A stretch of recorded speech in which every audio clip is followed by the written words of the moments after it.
The question coming from the buy side group.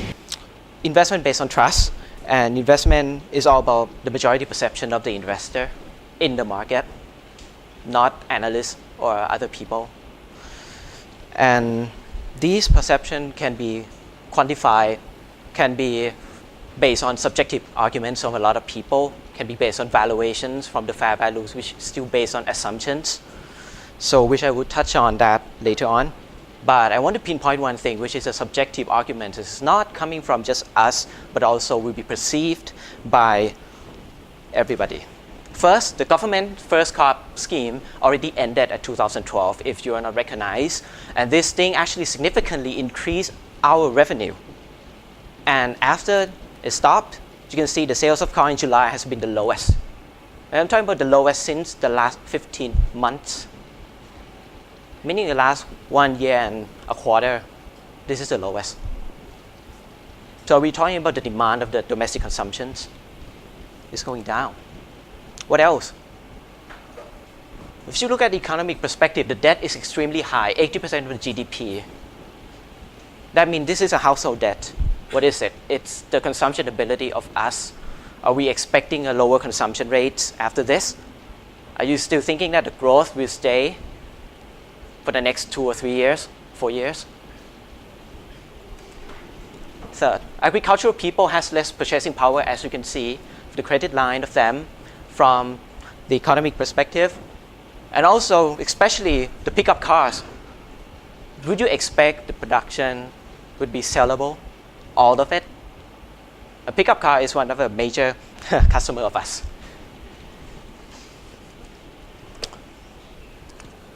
So, what can we see next? Next is the strategy of the board of directors. What did they foresee? What is their strategy to tackle all these problems? What are they putting into the annual report that all the investors are looking forward to?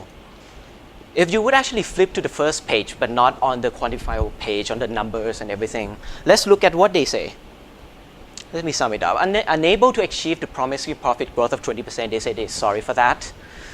But the first car owner policy significantly grow our revenue, and I don't think we'll expect that in the next future. And for the last 2 years, we actually improved production efficiency. That means utilization rates, productivity is really high now. So they're saying, sorry, we cannot do what we promised. We actually improve our efficiency already, but we rely a lot on the revenue, and we still cannot deliver 20% profits. And okay, in the future, we'll use existing credit lines for the future investment. What are they? I see the new land for PPE in the future. What's next? So I don't see any clear future from the board of directors. That's what we're looking for. Not for the management team too. So no strategy for that. We don't see the secure source of high margin revenues, as you can be convinced from our points on the automobile industry. We're seeing the low competitive advantage in the sense, meaning that the OEM, we're going down, we're declining. We're relying a lot on the cooling parts. Automobile industry is still questionable by both sides. And from our valuations, which is still based on the assumptions, and same as you, which is based on the assumptions, today it is closed at 18.4. Our fair value is on 18.1. I think we are not trying to compete for another 2 or 3% upside gains.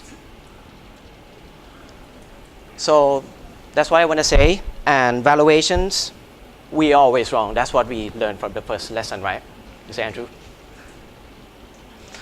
And let's look at the 8% dividend yield that you say.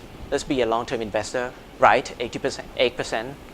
And with this economic downturn, are you expecting 18 baht to be 15, 14, or 24? Maybe 24, I'm not sure. But right now it's on our fair value. Thank you.